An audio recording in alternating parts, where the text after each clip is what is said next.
යම්කිසි ක්‍රියාවක් කරමින් කියන අර්ථය ගන්න අපි සිංහල මින් වෙනුවට ඉංග්‍රීසි ඉන් ing කියන අකුරු දෙක එකතු කරනවා ක්‍රියාපදයකට. කරමින් කියන එකේ මින් වෙනුවට අපි ing ඉන් විදිහට එකතු කරනවා ක්‍රියාපදයකට. එමින් යමින් කමින් බොමින් නටමින් ගයමින් ඕනම ක්‍රියාපදයක ing ස්වරූපය හදන ක්‍රම 4ක් තියෙනවා. අද මම ඔයාලට 4 කියලා දෙනවා. අද මම ඔයාලට කියලා දෙනවා ඉංග්‍රීසි ක්‍රියාපදයක් ing ස්වරූපය හරවන්න කොහොමද කියලා ක්‍රම 4ක් තියෙනවා. ක්‍රම කීයක් තියෙනවද? ක්‍රම 4ක් තියෙනවා. එක ක්‍රමයක් තමයි ක්‍රියාපදයේ අගට ing එකතු කරනවා. අනෙක් ක්‍රමය තමයි ක්‍රියාපදයක් අවසන් වන්නේ ඊ අකුරෙන් නම් ඊ අකුර ඉවත් කරලා ing එකතු කරනවා. උදාහරණයක් අපි කියමු කම් ගණනවා. එමින් මින් කියන එකේ ඉන් එක කමින් වල තියෙනවා. කමින් කියනකොට COME වල E අයින් කරලා ing එකතු කරනවා. කමින්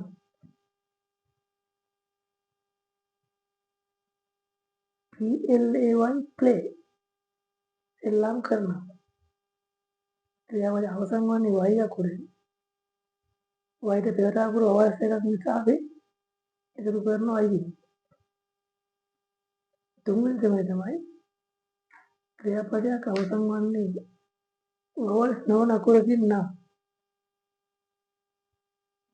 ඊට පෙර අකුර vowels එකක් නම් අන්තිම අකුර දෙගුණ කරලා ලියලා ing එකතු කරනවා. run RUN run අන්තිම අකුර n ට කලින් අකුර තියෙන vowel එක ඒ නිසා අපි අග n අකුර ඩබල් කරනවා. RUNN ing ඊට පස්සේ එක තමයි ක්‍රියාපදය අවසන් වන්නේ IE වලින් නම්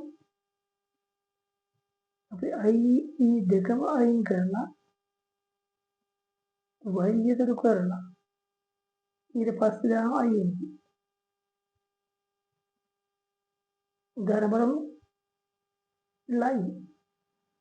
lie කියන්නේ බොරු කියනවා.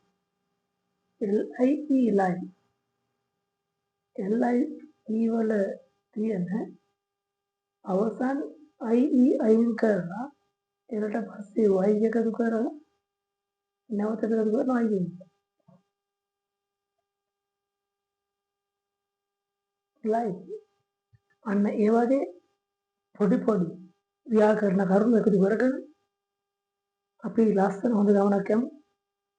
channel එක subscribe කරලා තියාගන්න. අනිත් අයට share කරන්න. කමෙන්ට් එකක් දාන්න.